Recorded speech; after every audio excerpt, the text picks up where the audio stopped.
Tonight's episode is brought to you by Road Warrior Rewards, turning corporate travel into a questionable second income. Master the art of ordering dinner exactly 83 cents under your per diem, calculating whether a 47-mile detour actually makes you money, and confidently telling the hostess, just one. Then build your collection of tiny hotel shampoos, complimentary coffee pods, and little soaps you'll never use. Road Warrior Rewards, because one day, when society collapses and currency is worthless, you'll be the guy trading tiny bottles of conditioner for canned beans. Road Warrior Rewards. Your room is ready. Hey, everybody. Welcome to episode 27 of the Open Tabs podcast.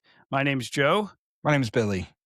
We are excited to be with you tonight. We got a new sponsor. That looked really official, Billy. It's like a really official Very sponsor. official. Yeah. I hope their check in the mail is official, too. You better mail us something. I know, those Road Warrior Rewards guys. That's really hard to say. It takes some diction. Road Warriors. All right. Well, tonight, we're going to have a little fun. Last week was a little heavy. I think a good heavy, right? What do you think? Yes. Yeah, I think a good heavy, but it was a little heavy. So tonight we're gonna loosen it up a little bit. We're gonna talk a little bit about business travel again. A recent trip we took together for the first time in quite some time. The goal here is we really just want to get down to the bottom of why tiny bottles of hotel shampoo somehow feel more valuable when they're free. Am I right? Exactly. When I don't hardly use shampoo, like maybe twice a week, just a tiny bit for my tiny hair. But if it's free, it's free. Like I need to hoard them somewhere. I need an extra storage unit for all the free travel shampoos. Well, they're getting away from this now, and it's making me a little sad. Now they got the squeezy bottles or the squirty bottles, which grosses me out a little bit, if I'm being honest. Like, I prefer a single-use plastic in this situation, because you just don't know. You don't know who is just like, right, done the dirty and then used the bottle, and then it feels weird. I don't know. I feel weird about it. It didn't occur to me until you mentioned that, so now it will feel weird for me in the future, too. And everybody else who's listening will feel weird as well. Yeah, something about, I don't know, at a hotel you expect to unwrap everything brand new, fresh, because otherwise it feels like somebody used it before you. I don't know what that is, but that's... I know, and I know it's bad for the environment with little plastic things, and they're probably never used all the way. And then the lady has to decide, does she put the half-used one in or do a fresh one? So I get it, but... Yeah. We're paying enough. We should get our own little fresh mini I want bottle. my single-use plastics. Do you use shampoo on your goatee? How does that work? I do, yeah. Shampoo really? And conditioner, actually. 100%. I do. Never knew. I don't know if you noticed. Well, we're not going to get into that. That's weird. All right. Okay. So big. I think everybody knows I got a new job. I just finished new hire orientation in Franklin, Tennessee, where I learned that I am allowed to say where I work now on social media. I'm allowed to promote there. It's pretty cool. So I got a job with an automotive manufacturer, and that automotive manufacturer's name is Mitsubishi Motors. How do you say it again? Mitsubishi. We're just going to call it the Bishi. The Bishi. How long does this go on for? There. I don't know. That's long. That's long forever. No, but really, really excited. So here's the thing. I've worked at startups for the last 15 plus years. All those startups have been in the automotive retail industry. They've been vendors for automotive retail industry. And I love startup atmosphere. I love the togetherness. I love the working in across departments, cross functionally, or whatever the buzzword is. I love everything about that. And I love just the speed at which things go at a startup. But what I have always dreamed of doing is working for an OEM. I got to support a couple of what they call OEMs or manufacturers. I've gotten to support a couple of manufacturers over the years.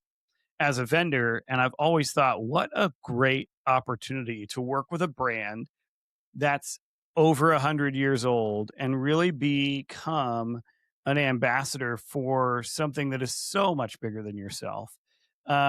And that is, you know, solving a really quantifiable need for everyday Americans or everyday people. It doesn't have to be Americans.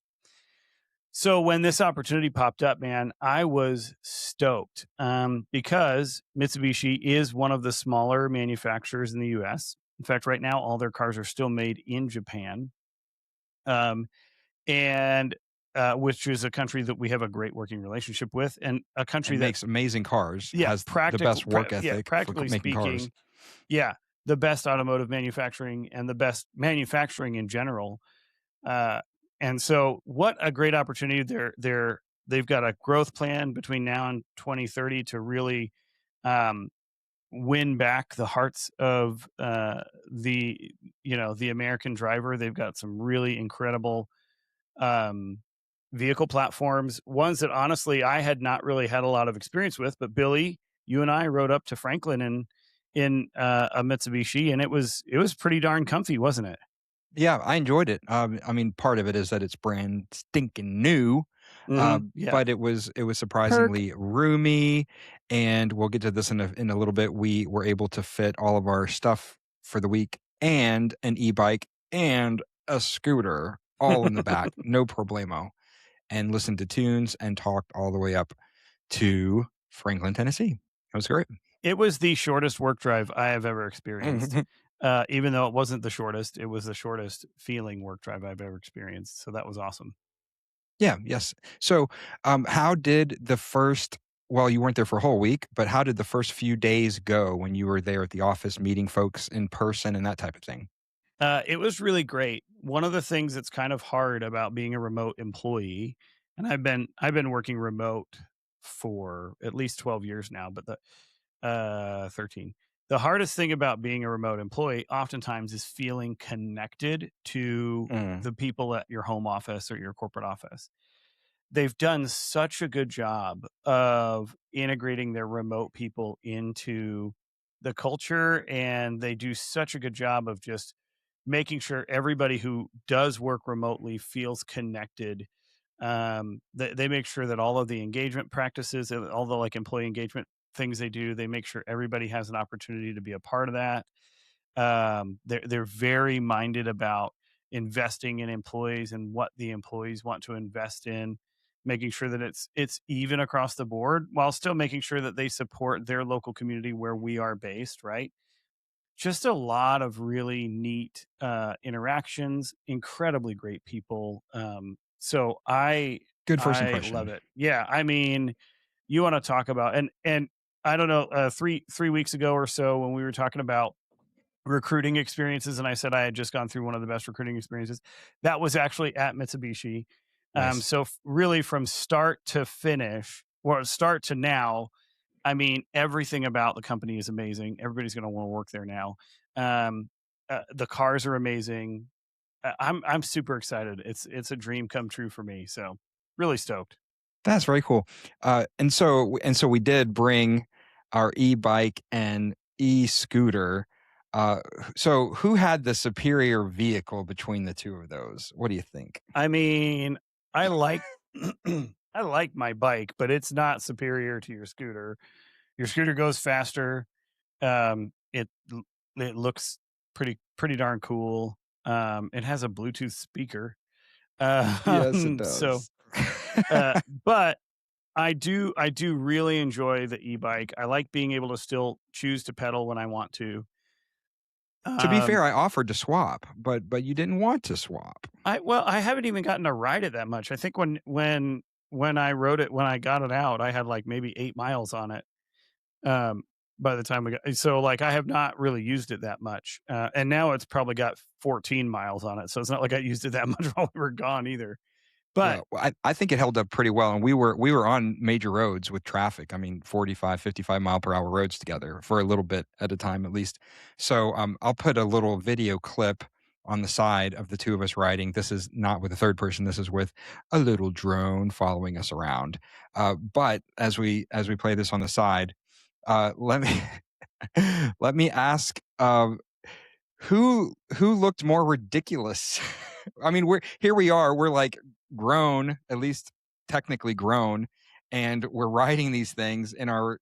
We both have work shirts on at least. Like who's more ridiculous? I think I am. I don't know. I think it's an equal amount of ridiculosity. I don't know. Ridiculosity.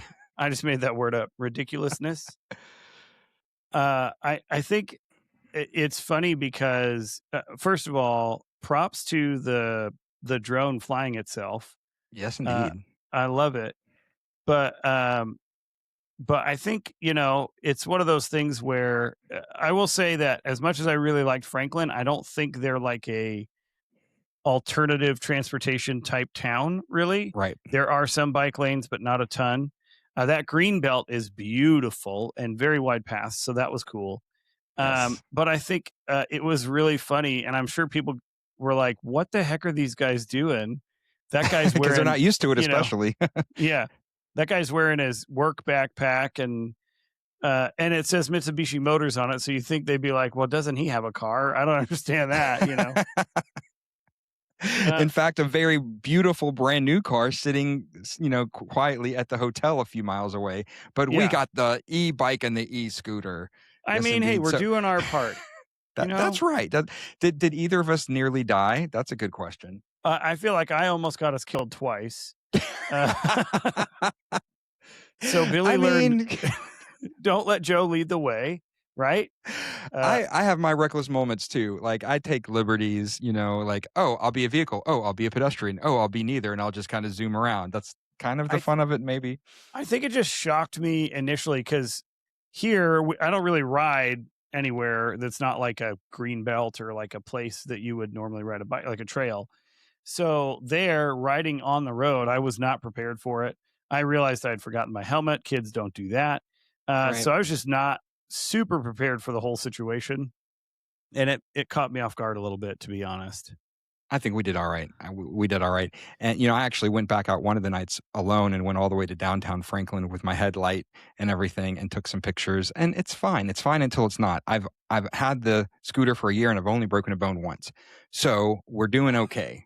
We're doing Well, okay. And that, and I think you ride your scooter, generally speaking, in the most dangerous place on the planet, downtown Atlanta. It's yeah, not, yeah, fair you know what enough. I mean? Like, I think Fair enough. Franklin versus Atlanta, you have a fair amount of experience that most people don't have when you're talking about riding a scooter. Yeah. And to be fair, that spill was riding at night and in the rain. And those little tiny wheels and big tall Billy, it just doesn't work well when you're trying to slow down and make a turn and zoop. So Yeah. all's well that ends well. I just needed a sling for my elbow for a week and I was fine. So yeah, is it transportation or is it midlife crisis with rechargeable batteries? Probably a little of A little both, of right? both. I can't get a motorcycle because, I mean, maybe now my wife will let me because I'm probably worth a little bit more than I was 2 weeks ago. But yeah, no motorcycle in my future or near future. So this is the next best thing, right? Indeed. Yeah. And I can just imagine your new coworkers like nothing communicates corporate professionalism like arriving on an electric bike with a backpack and a tiny bottle of conditioner. We're so Yeah, glad we no. hired this guy. Well, no, it's funny. Everybody looked at me and they were like, I think they were like, "Oh, this guy's a biker," and I'm Oh, like, "Not really. No, I just I wanted to do it because there's no place around the office to park a bike, so I had to put it in the elevator and take it up to the 6th floor with me and park it over in, against a window somewhere. And then everybody's like, "Oh, that's your bike." I was wondering whose that was, and then they were very confused because they knew I was there from out of town, and they're like, "How did this guy get a bike? Why has he got a bike? What's there's going so many on?" questions. Yeah. So, and the drive up and back, like you said, it was great. It felt like it just flew by, which it's the opposite if you're with somebody that you don't click with, in the car. But there's something about being with someone you've known for so many years that makes you feel young again, makes you feel like teenagers again. And we just had all the time in the world to just be ourselves and kick back and talk about anything or talk about nothing, whatever. And so that might have been one of my favorite parts of it. And I'm hoping that I get another invite soon since you'll be on the road more. Yeah, we'll see. I don't know. We'll we'll talk about it. He said, I If don't know. No uh, promises. no, yeah, it was so much fun, and it was it was a good time to do that because I knew there would be a stopping point and a starting point. I knew I'd be starting at the, office hours basically.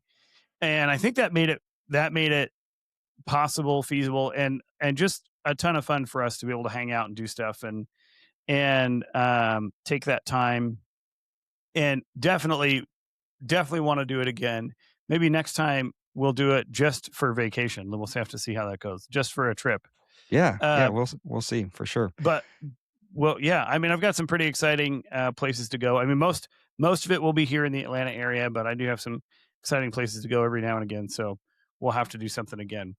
Yeah. So speaking of which, we're gonna transition into kind of our main open tab for the episode, which is sort of the business traveler survival guide and some travel hacks that we actually use or have used or would recommend in the past. So we'll share a few of those and talk about, are they actually useful and effective, or is this like common knowledge everybody knows, or is this weird and that type of thing. So Joe, do you have one to share with us to start us off? A travel hack that you swear by?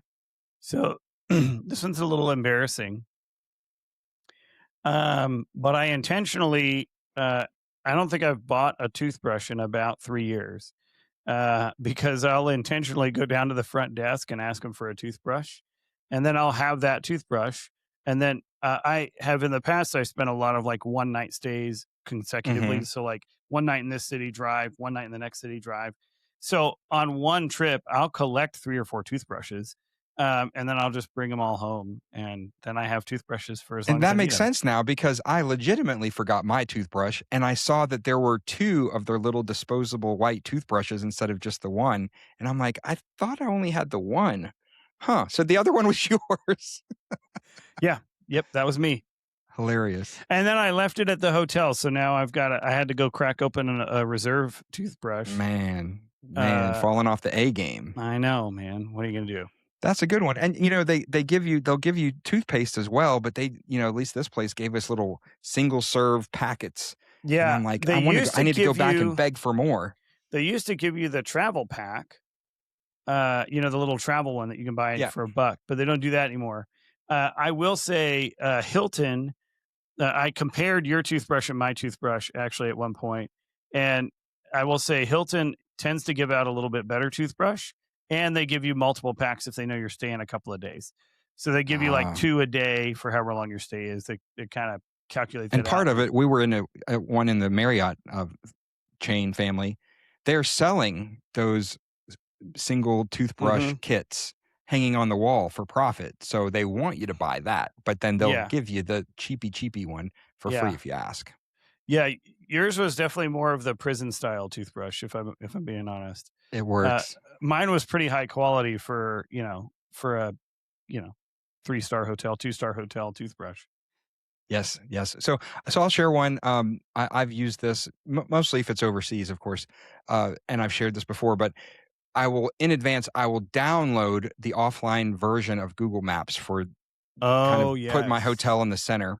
And Yes. that's not unheard of. People do that, and it's smart in case you don't have reception or whatever else. You've got the local map, and you can still get around. But the step above that is in advance, do custom pins. You can do a pin on Google Oh, Maps.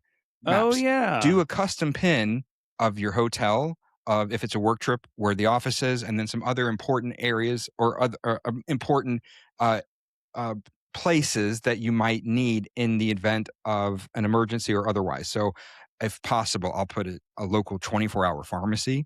I'll put a local police station. I'll put if there's any 24-hour restaurants or convenience stores. And I'll put several of these places, especially if I don't have reception or if it's a funny time of the night. Not only I have the offline Google map, but I have these pins of very important places. If you're near an embassy, that type of thing. And so now if all else fails, as long as you have your phone physically with you, you can get where you need to get until you sort it out. That is a level of planning I can't even comprehend. It saved my butt more than once. Yes, indeed. Usually I'm trying to like take a mental note. Of course, I mostly travel in the States, but I'm always taking a mental note of like the thing I need to stop at right by my hotel. Or like on the way to the office, like, oh, there's a gas station or there's a Walgreens. But I would never have thought to actually pin the important places. That's pretty genius. I like it. Yes. Yes. How about another one? You got another hack for us? I do. So this is probably a tried and true. I'm going to say I got this one from Road Warrior Rewards. I would never do this personally, uh, certainly, and I definitely can't now because I just outed who my employer is. But I would never do this personally. I may have done this on occasion, but it's the age old. They didn't give me an itemized receipt at a restaurant. Have you ever run into that one before? Yes. Uh, Many times. so somewhere, I don't know, maybe 10 or 15 years ago, they started saying, IRS started saying you need an itemized receipt so that they can, I would imagine they can tell whether or not you bought alcohol on your dinner tab. But I have found, I will say that probably my current employer is very much a stickler about this. Um, but I have found that at smaller companies, oftentimes you can get away with just a picture of the signed total and tip receipt, and they don't look too closely all the time, or you could say, oh, I forgot it. And as long as it's not out of your budget, like off over your per diem, typically you get away with it. um, my advice is to try it once. And if it blows up in your face, don't do it again. Because you'll get that warning, you'll be all right, and then don't do it again. I am not doing it at my current employer because they are very, very, as you might imagine, a large company like that is very, very specific. And so I am very, very specific, and I'm careful that way. But that is a hack. Take it or leave it. Might be Yeah. slightly criminal. I don't really know. But there you have it. Yeah. And it's easier in the States, but I ran into this many years ago. I had a 6-week trip in the Philippines, and I had a company at the time that was the same. They needed itemized receipts of everything. And I'm like, man, I'm buying food from a street vendor who's cash only. They don't do receipts. And they said, we need a receipt for it. And I'm telling you, I had a shoebox when I came back. I mean, and I kid you not, I have pictures of it still.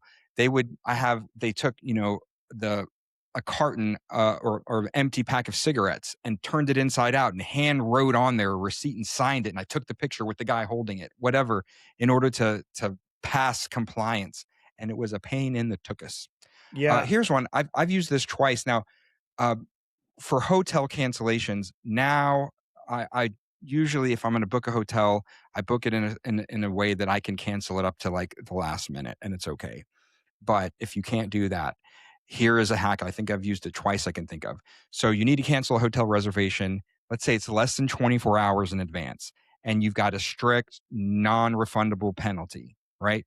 Don't Uh-huh. call them and ask to cancel, and don't cancel it online because you're gonna lose everything, or at least you're gonna lose one night's worth of the stay. Instead, call them, ask to push your arrival date back by a week. Most of them will allow you to do that change without a fee. So now you push your check-in date back by Mm. a week, wait till it's processed, confirmed, then call back a few days later and then cancel it penalty free because you're no longer Uh-huh. canceling it at the last minute. That has worked a couple times for me. I will say you can also sometimes, if you're nice to the hotel and you have a legitimate excuse, they'll help you out.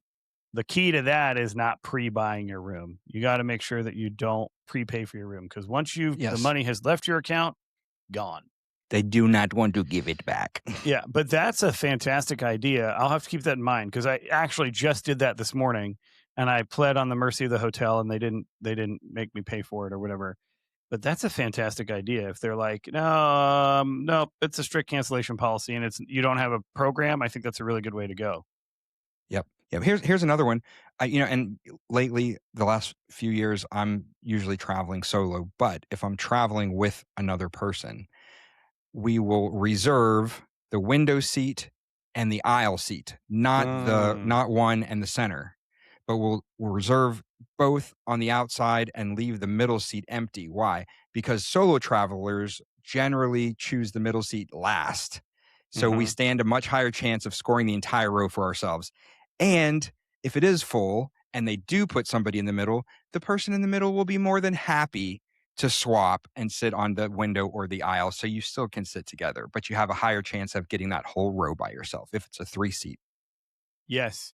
I remember specifically always with Southwest, try if I was traveling with somebody else, trying to get, before they started assigning seats. Now they assign seats, trying to get that middle seat to stay open, figuring out like putting the backpack with the sweatshirt and the hat. Have you ever done that to make it look like there's somebody in the middle seat?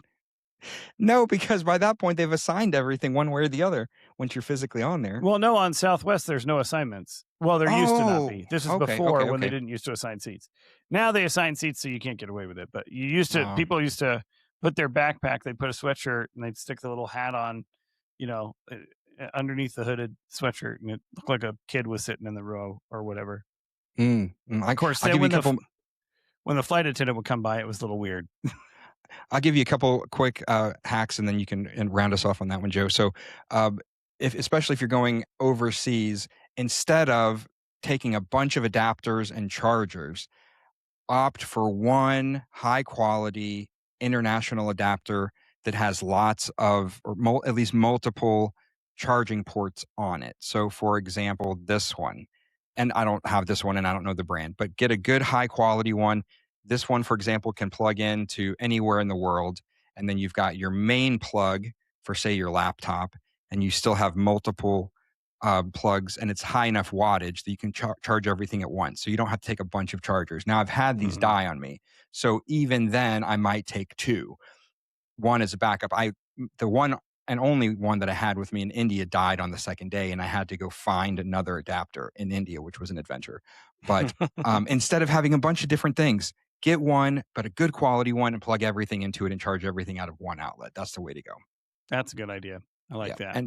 And finally, this one has also saved me a few times with Delta. So 99% of the time, I'm using the app that corresponds with the airline, whether it's Delta, Frontier, whoever it is, and it's okay. But especially if it's at the last minute, like right before you're boarding or right when you have boarded, anything like that, in that 1 hour range, last minute seat assignments or changes, a lot of times, especially with Delta here in Atlanta, the app is just overloaded. There's so much traffic and it starts freezing up or whatever.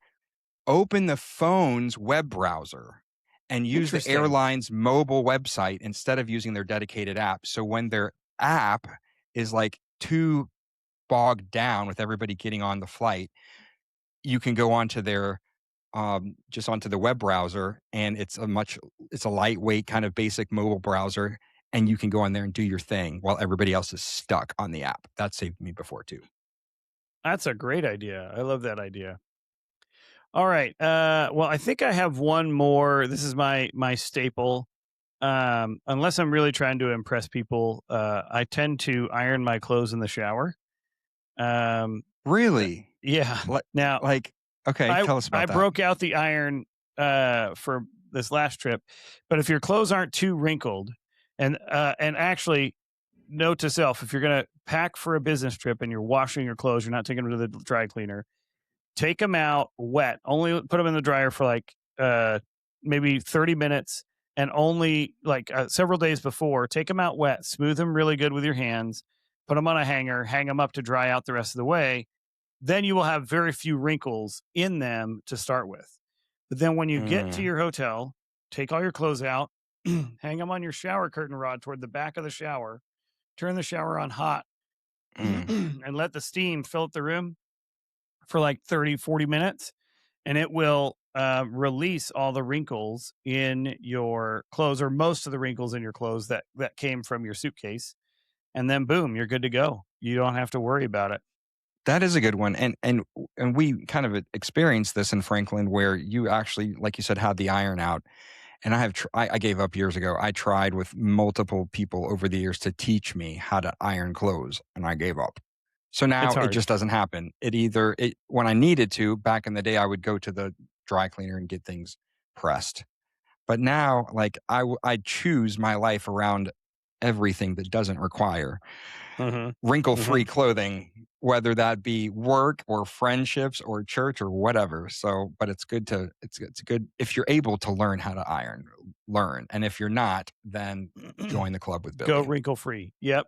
That's it. I can iron. That is a skill my mother made sure I had. So I'm thankful for that, but it is time consuming. There is also something very cathartic about it. But it's very time consuming. And so I don't. Cathartic if you know what you're doing. Yeah, I mean, it's super frustrating if you've Rage never done it inducing if you before. don't. Yeah.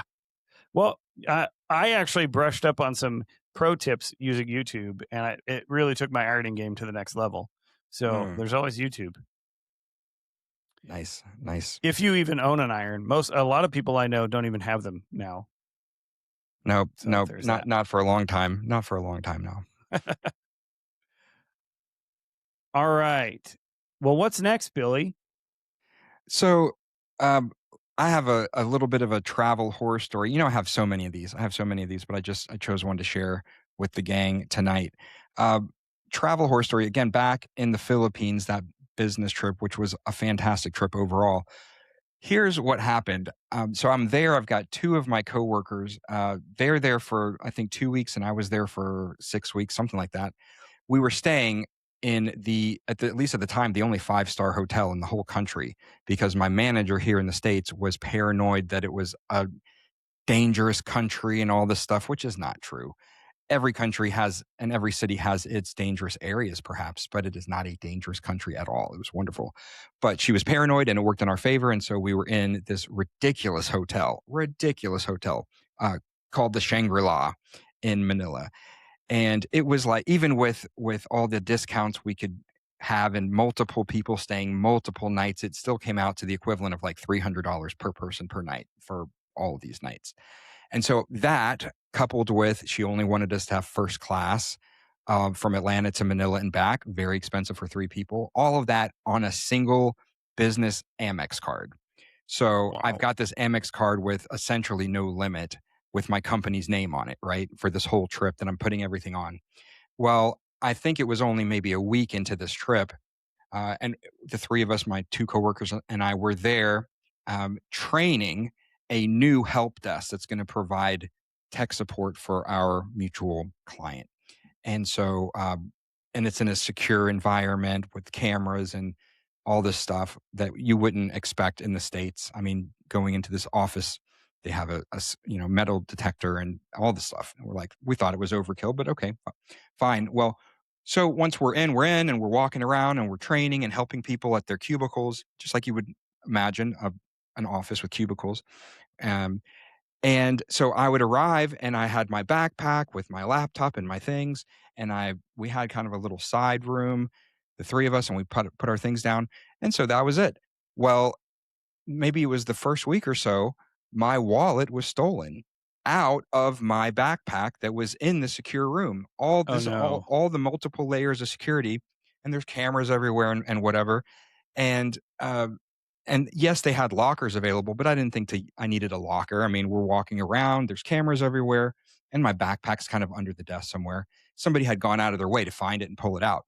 Well, in that wallet is the American Express Oh card that is no. paying for everything, right? Oh And no. so this is it's terrible anyways, but it's a terrible thing at this time with this Amex card.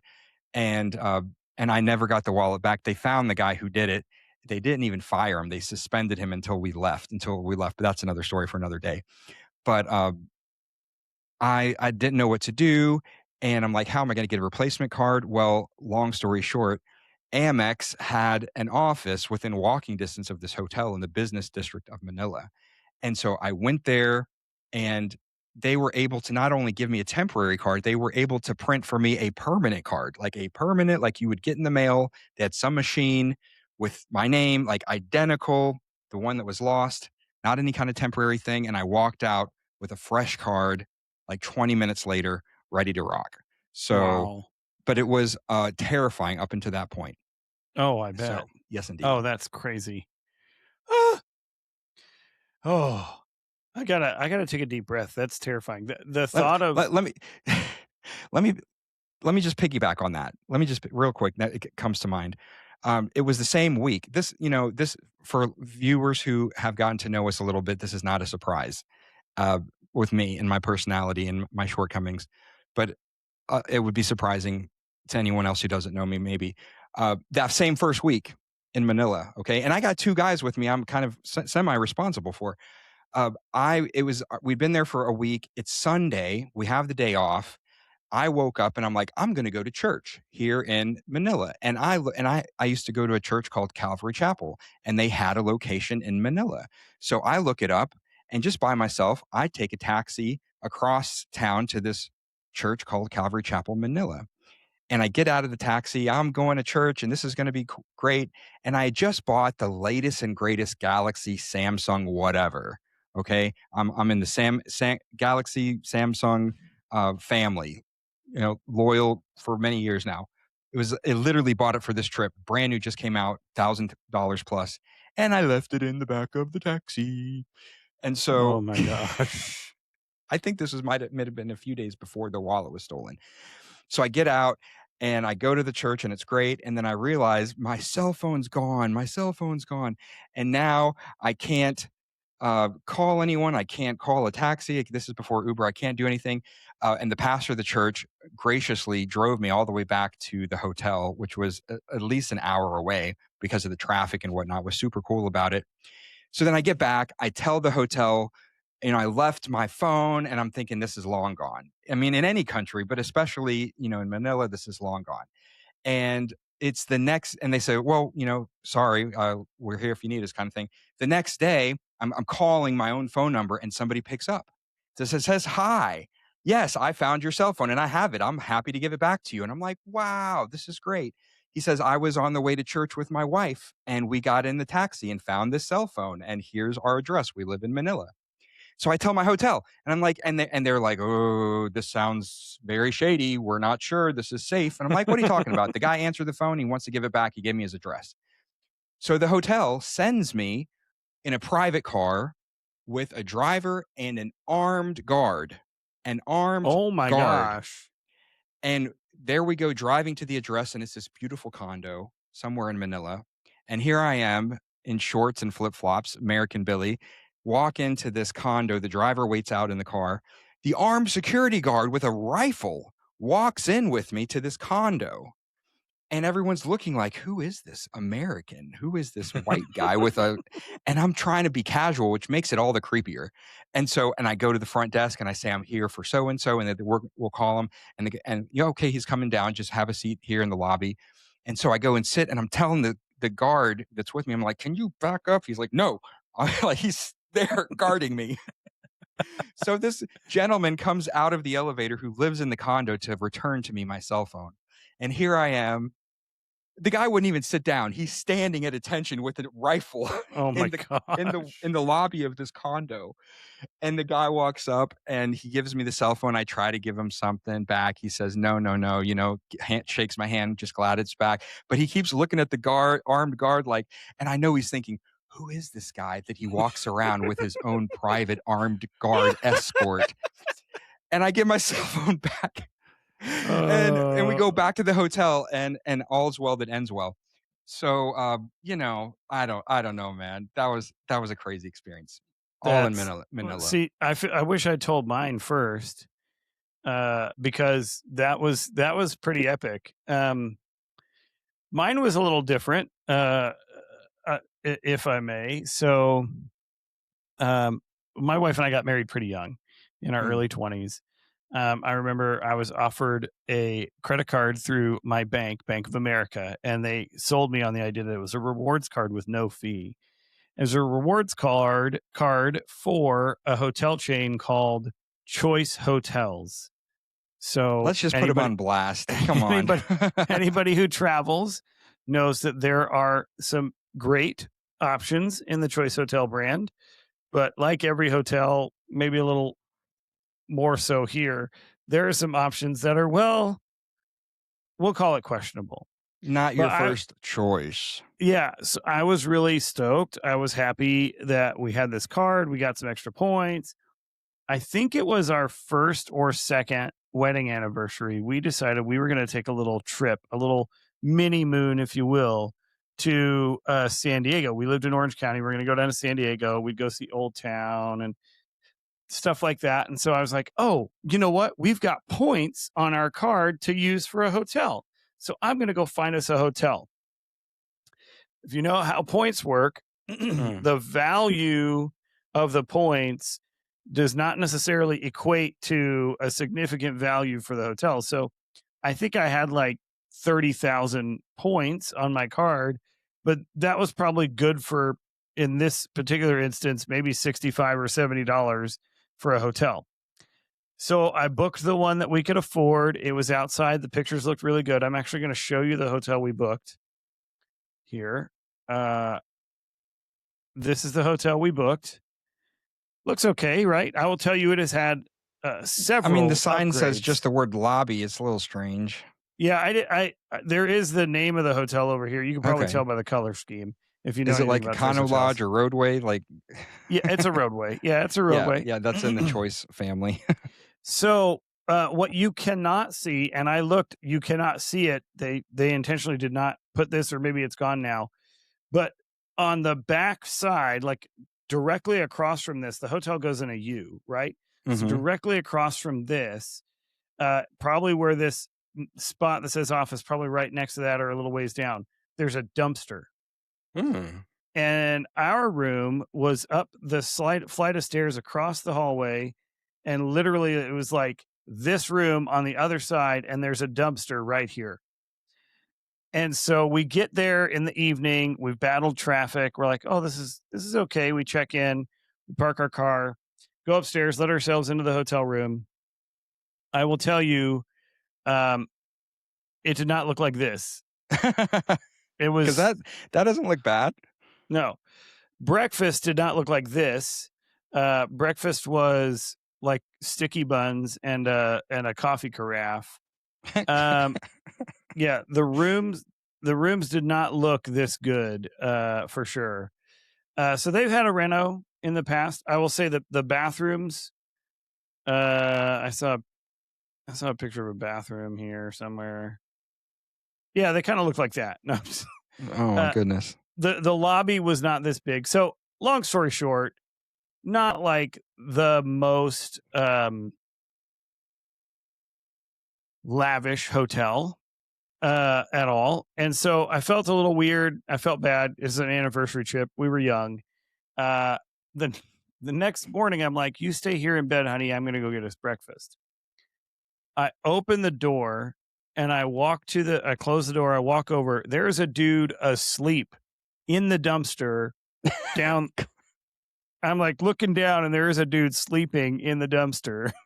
And so I go downstairs. I go across the parking lot into the little lobby, and continental breakfast is prepackaged sticky buns and like an orange juice, like a carafe of orange juice that you can pour in a cup, and then a little coffee dispenser, and that's it.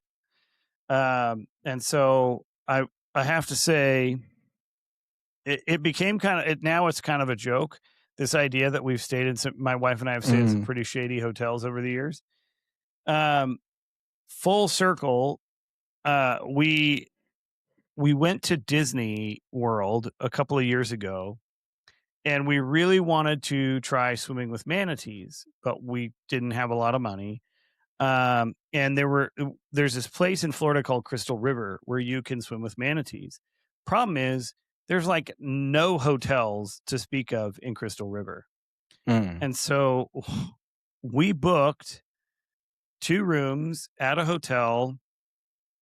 I think it was like a Days Inn or something.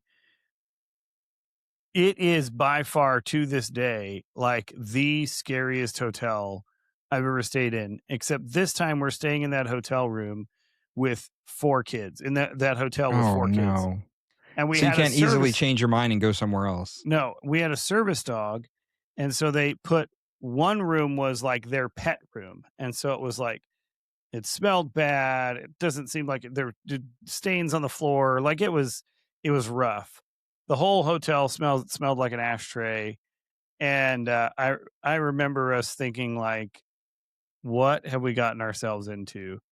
But it comes full circle. It keeps you humble to have situations like that. And I'll tell you, it makes me really appreciative of a True by Hilton. I'll be honest. True by Hilton, not very expensive, typically very nice, smaller hotel, but always clean.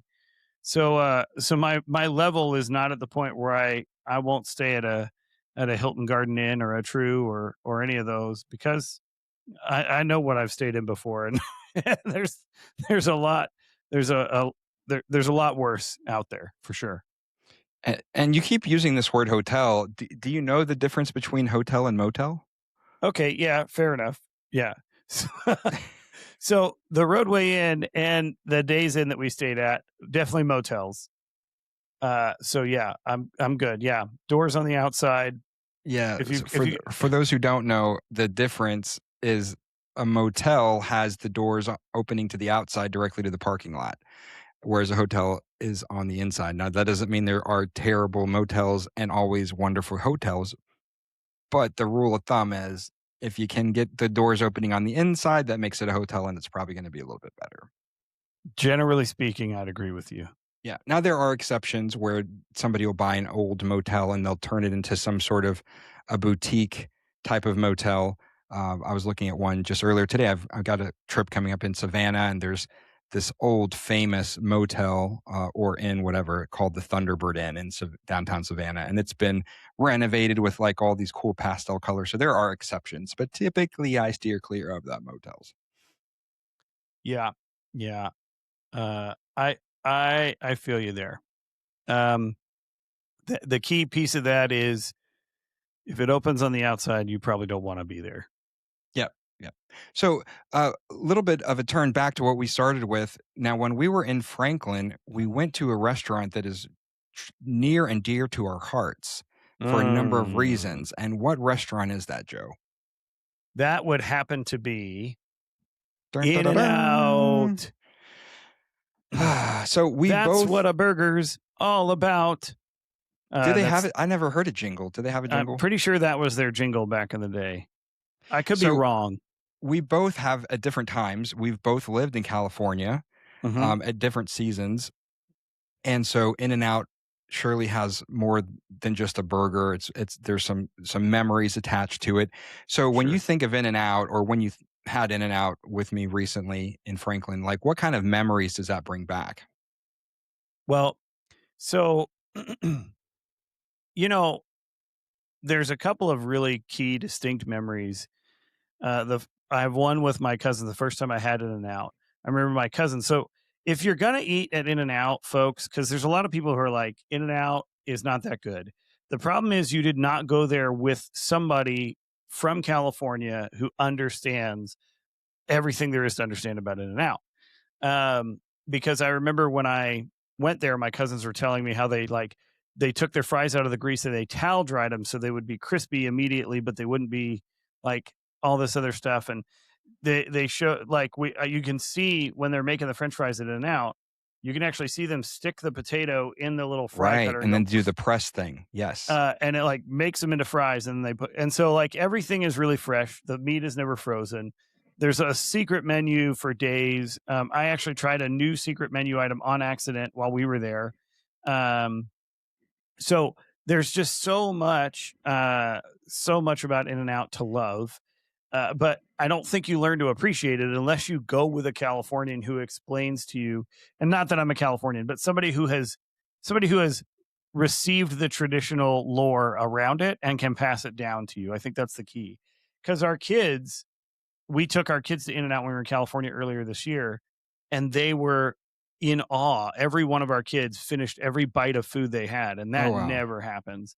But there's just something about the I don't know, it's something that feels better about it. And uh, it could be that it's still a 800 calorie hamburger. I don't know, but it's a better hamburger. It's It's freaking better delicious. fries. Yeah, it's Um, I took my cousin Jennifer and her family there last year. They live in Houston, and so until this recent development in Tennessee, Houston was the furthest In and Out came to the east. And so when I visit as often as I can Houston. And so we had to drive a good 30, 45 minutes. And of course, I'm hyping it up. And I don't know if that is working in their favor or against them, but I'm hyping it up how wonderful it is. And they are Houston born and bred. So they are Whataburger fanatics. And I'm like, uh-huh. oh, this, yeah, da, da, da, da, da, talking. Yeah. And we get there and they're just like, "Mm, that's it." And I'm like, nah. So I don't know if the nostalgia is it's gotta be significant, or if it's like I used to have this and now I can't. So the few times that I get to have it, it's that much more special. Whereas if it was down the street in Atlanta, would it lose some of that special thing? I don't know. Well, I will say too, here's the other thing about In-N-Out is it's cheaper than McDonald's. What you can get out of In-N-Out for like $10. You can get a cheeseburger, fries, and a drink at McDonald's for $10. At least in Tennessee. You can't do that in California. But in Tennessee, you can still get a cheeseburger, fries, and a drink for $10. That's saying something. Yep, Um, yep. but I will say, I do think there is like that can't have it nostalgia tied to it because I grew up around Whataburger, Jack in the Box, all the different, like maybe places that are a little bit more um, regional, if you will. And I only got In and Out a couple of times in high school. And then when I went to Bible college, of course, I had In and Out all the time. And I lived in California and I could have In and Out all the time. But for some reason, I didn't eat In and Out that often, maybe twice a month or something. Um, but yeah, I do think there's something tied to it. I think you get into it when you're young, kind of feeds you, and then you kind of have to, it's just it becomes an early addiction, I think, and you just got to feed it your whole life. Yeah. And there's part of me that hopes it never comes to Atlanta, and there's part of me that's really hoping it does. And I don't know which one's going to win, but Well, Chattanooga, which is only a couple hours, that might end up being the best of both worlds, where it's close enough to satisfy a craving, but it's far enough not to lose the special side of it. It can be done in a day. I don't know. I don't know. Burger wise, the most similar one I've found in Atlanta is the California burger at Freddy's. And correct. then the Yeah. closest fries, I think, are the fries from Five Guys. So Yeah. between those two, we can satisfy it. Now, the location we went to in Franklin, here's Joe walking confidently out of the Such In a and Out. weird. I we meant to take a selfie, we forgot. In the back, you can see this is under construction, and if you've ever been to California, this is very California-ish looking, Mhm, the mhm. roof and the buildings, and of course, we confirmed that behind this In-N-Out restaurant, this will be their new corporate headquarters there in the suburbs of Nashville. But man, we chowed down. That was actually Joe's second time eating there for the day. He went there for lunch and then went back for my benefit or his perhaps, I don't know, for dinner. It was And definitely my we benefit. we chowed down. And just in case, we had not enough burgers by going there twice in that day. We certainly cooked more burgers in our hotel room, which I will show you a clip if I can get to it right here. And there There we you are go. in our hotel. This is our good buddy, Ryan. I asked for his permission ahead of time to share this photo. He came, he lives in Nashville. He's also a high school buddy of ours, and we hung out that evening in the hotel room there in Franklin and cooked burgers. You can't have too many burgers. So it was a Cannot. fantastic trip. Shout out to Ryan, one of our good buddies and a loyal viewer of the Open Tabs podcast. We love you, Ryan. Woohoo! Yeah, I gotta say it was incredible. Um, I remember so when I moved back to Georgia, I hadn't had In and Out for I think I went probably 2 or 3 years without In and Out at some point. When I first moved back and I would fly home to California, I'd feel too guilty to eat there because I know that Guilty why? because my family was back here not eating there. And then and I Come never talked on. to my wife about it. And then I finally did. And she's like, "Do you think I care? Like, just go have it. It's fine. You can have it. Like, I'm not going to get anything out of you not having it. So you might Right? as well just have it."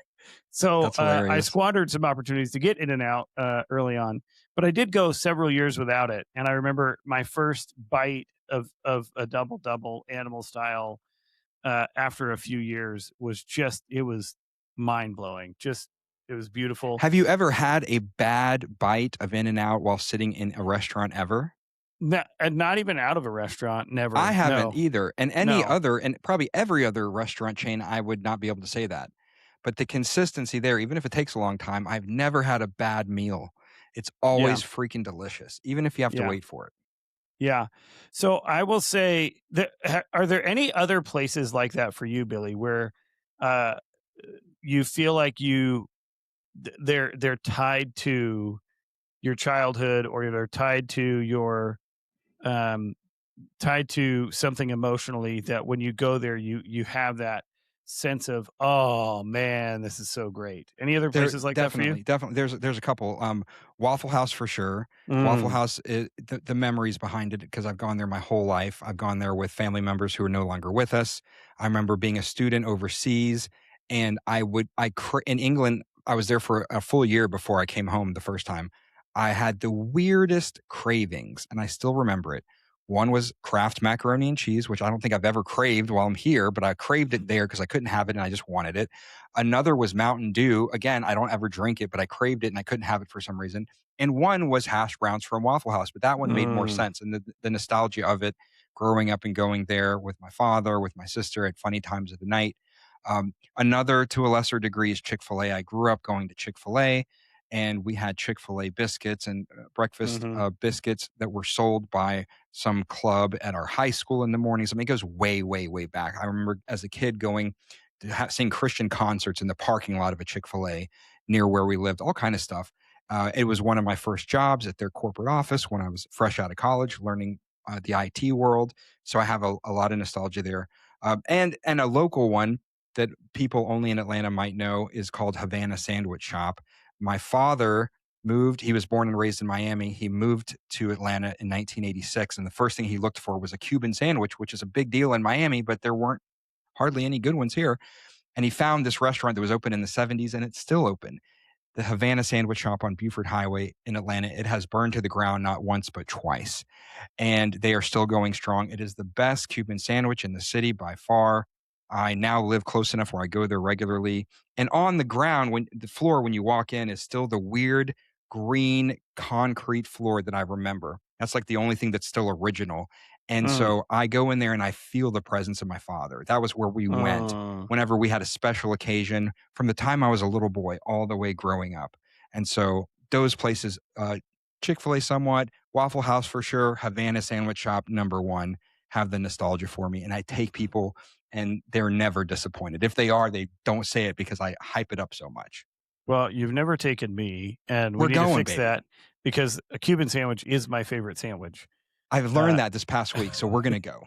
isn't it crazy that we can know each other this long and still learn things like that about each other? It's nuts. That's why it doesn't ever get boring, you know? I will say for me, and I actually just recently ate here, was is our IHOP. So the The one we IHOP, went to it in high yeah, school. on 78. So my mom still lives Yes. by there. So the IHOP on 78 in Lilburn, Georgia, is we consider it our IHOP, and I just went there with my kids and my mom um, last weekend, and it was so fun. And they sat us in a spot where I was like pointing at our booth in the back of the restaurant, being like, "Guys, that was where we sat every Yep. Wednesday night for like 4 years." So yeah, our IHOP is one for me, and then Waffle House for sure. I remember contemplating so many times driving to Goodyear, Arizona from Southern California, because that was the nearest Waffle House, Oh, and I wow. I never did it because it's like a 4.5 hour drive. I never did it. And part of me is glad I never did, because I remember that first time back at Waffle House and it just blew me away. I remembered, oh, this is what I've been waiting for: Texas cheesesteak sandwich, hash browns, scattered, smothered, covered, peppered, and chunked. Nothing better than Waffle House any time of day. Just a gorgeous option for me. And Waffle House is probably one of my top number one restaurants that I love, and I try not to go there very often because I want it to stay special. Yeah, I like that. I like that. So we're gonna wrap up with another rapid fire segment. One of my favorite things that we do, and then we'll land this ship on the thing. I don't know how that Mhm. goes. The Road Warrior rapid fire. Let's answer without overthinking, and we'll fly through these, and then we'll wrap it up. So Joe, best travel snack? Go. Jack Link's teriyaki, or no, peppered strip beef jerky. So the wider strip beef jerkies in the spicy. I don't have one lately, or I don't have one always, but lately it has been combos. I don't know why. What's the worst airport? What's the worst airport? Miami, though I've heard it's getting better. Miami's my least favorite. Newark. Newark. It's tiny and it's I crowded and it's smelly. Yeah, I mean, it didn't bother me. I flew in there once. It didn't bother me. I don't know why. Favorite hotel amenity? Um, Embassy Suites omelet bar. I was I going to don't just get to say stay. breakfast in general. Yeah. Yeah, I don't get to stay. I don't stay at an Embassy Suites that often anymore. But when I have, the omelet bar is legit. Yeah. I like, if it's a good hot breakfast, I can always get creative and make it work. Not everything's Yeah, going to be good, but I can make it work. you can make yourself a sausage, egg, and cheese or a bacon, egg, and cheese pretty easily at any breakfast bar. And I'll sneak a few extra things and put it in the hotel fridge. I don't even know if you notice that, but I'll bring some I extra did. yogurts and stuff to snack on throughout the day. How about the most useless thing you pack? I don't know. I have to think about that one. What's the most useless thing you pack? I don't always bring this, but usually I do. It's a Bose Bluetooth speaker, and I have the larger size. And so it's big and it's heavy and it's bulky. And so travel wise, it takes up a ton of space and weight. And I don't always take it anymore because I just can't, but I love it. And I wish I would have brought it on our trip because it has amazing sound and it goes into 360. So you just put it in the middle of whatever and you have the same sound all around you. What's the first thing you do after you get into the hotel room? Unpack, usually. This is an interesting thing. I noticed that about you too. Yeah. I think they call it a nester, somebody who unpacks and uses the drawers or the hangers. I don't like living out of a bag or a suitcase, even if it's only one night. I like to unpack and make it feel a little like home. Are you a window seat or an aisle seat kind of guy? Aisle every time. Every Love the time. aisle. Yeah. I mean, I'll take the window if I can't get an aisle, but an aisle is preferable. Now I'm kind of divided as the years go on based on how long the flight is. If it's a I can short see that. flight, I like the window because I want to just be left alone and kind of zonk out on the wall. If it's a longer flight, maybe the aisle so that I can get up and use the restroom without disturbing anybody. But I've gone kind of back and forth over time. Do you typically now, aside from work and what they say or don't say, if you have your choice, do you typically rent a car or are you more of a ride share kind of person? Car every time. Every Cannot be time? without a car. Yeah. I even told my company, like, I prefer to drive. And they're like, well, that's perfect because that's what we prefer you do too. So if it's if it's between driving 5 hours or taking a plane and using Uber, I would rather just drive 5 hours. I mean, and what about if you fly there? Do you rent a car there or are you? Yeah. So Okay, I've worked in both scenarios where a company will be like, we don't want you to rent a car unless it's absolutely necessary. So if you could Uber. And got it. I don't like that. I would rather just have a car and be in a car and be done. So yeah, that's me. Yeah, see, I think I would prefer that to have the rental car, but it adds up. Like when I go so often to Houston to see my family, usually for a 3 or 4 day trip, a rental car is still going to be a couple $100 at least for 4 days. Mm-hmm. And then if I just take the Uber to their house, I'm just hanging out with them anyway. So I end up just Mm-hmm. taking the Uber. But sometimes I feel a little stuck or I end up ordering delivery when I would have driven and gotten it because I don't have a car with me, that type of thing. Hotel breakfast, or if you have the chance, are you going to a local spot for your breakfast? Almost always a hotel breakfast. Just Mm-hmm. I don't want to have to deal with trying to figure that all out anyway. And usually if you have like a per diem, that gives you a little bit more for lunch and dinner. But I'm fine with a hotel breakfast. I mean, when I'm home, I hardly ever eat breakfast anyway. So usually I'm just grabbing a little bit of protein and heading out the door. And we'll end with this one. What's a travel behavior that should be illegal? I can name 10. I'm gonna let you go first because I think you're gonna take mine. I hate when somebody lets their hotel room door slam closed, day or Oh. night. Like I don't mean they're slamming it on purpose. I mean they just let it go and it goes. Hey, buddy, we're all here. Close it gently. That should be illegal. We're all here. We might be sleeping. Close that door gently. I hate hearing it thunk, thunk, thunk all night long. You did not take the one I was gonna.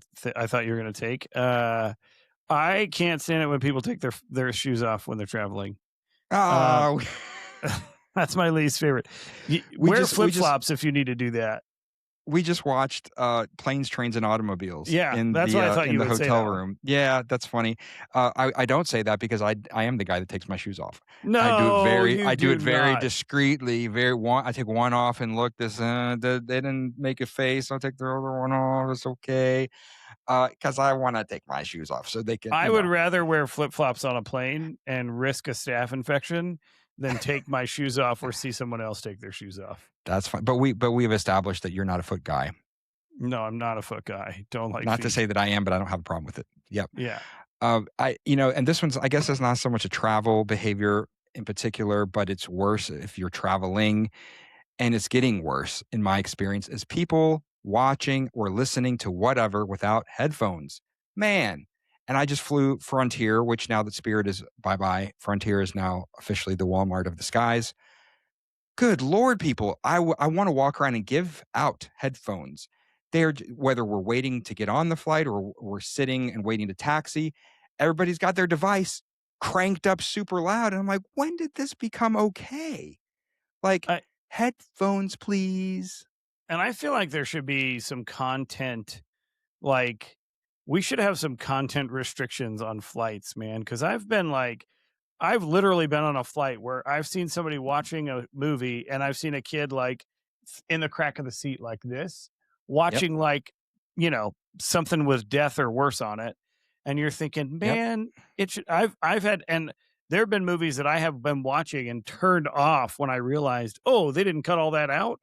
And I'll turn it off and be like, I'm just going to listen to the music now because that's not okay. I just don't. I think it's so wrong to watch, whatever murder movies or slasher films when you're in a public place, for heaven's sake. Right, and it's not what can I do. Sometimes it's what should I do. And we want to have these public areas be appropriate and be comfortable as much as possible for everyone. I get that we're all in our own little world and we want to be comfortable ourselves and enjoy our own privacy. But when you're sharing such a small space, such as an airplane, I can't think of a place that's more important. You're sharing such a small space. You've got to be cognizant. Maybe I shouldn't take my shoes off, actually. You got to be cognizant that we're sharing our breathing air and our viewing with all these other people, and let's err on the side of being courteous. I think it would go much further. So I agree. So that has been the Business Traveler's Guide to Tiny Shampoo. We cannot guarantee that any of these tips will improve your trip, but you may return home with enough conditioner to survive a minor economic downturn. There you go. That's all you need. We'll ask you guys, what is your best travel hack or your worst travel horror story or your thoughts on any of the stuff that we've talked about? And be honest, do you take the little tiny shampoos? Be honest. Go on. Tell us. They're for taking, people. Don't be judged. You're supposed to take it. They're just going to throw it out. Right. So, right. Yeah. Take it. Don't feel bad about it. You're good. Now, when you take them and you don't use them and then you let them replenish them and you take those, all right, but it's fine. I'm not judging. It's fine. I've done it. That's hilarious. So that's about it. So the Road Warrior Rewards, your room is ready. Thank you for sponsoring us, and send the check in the mail. I don't think you're going to because you don't exist. But dude, there's a lot of people there's a lot of businesses that should sponsor this thing because we just promoted a lot of people out there. Agreed. So not so much the choice. Probably not Choice Hotels. Although They're Radisson is a nice us. brand. Radisson is a nice brand. And Clarion is nice. I've stayed at a Clarion. It's nice. So everybody's got their nice ones and everybody's got their not roadway nice in ones. Yeah. Yeah. So there you have it. Well, thanks everybody for joining us. Please feel free to like and subscribe. Let us know if you have seen anything you want to comment on, or if there's anything you want to share. We'd love to share that on the podcast, and we will see you again next week. Adios. Open minds, roll the show. Billy and Joe with a flavor flow.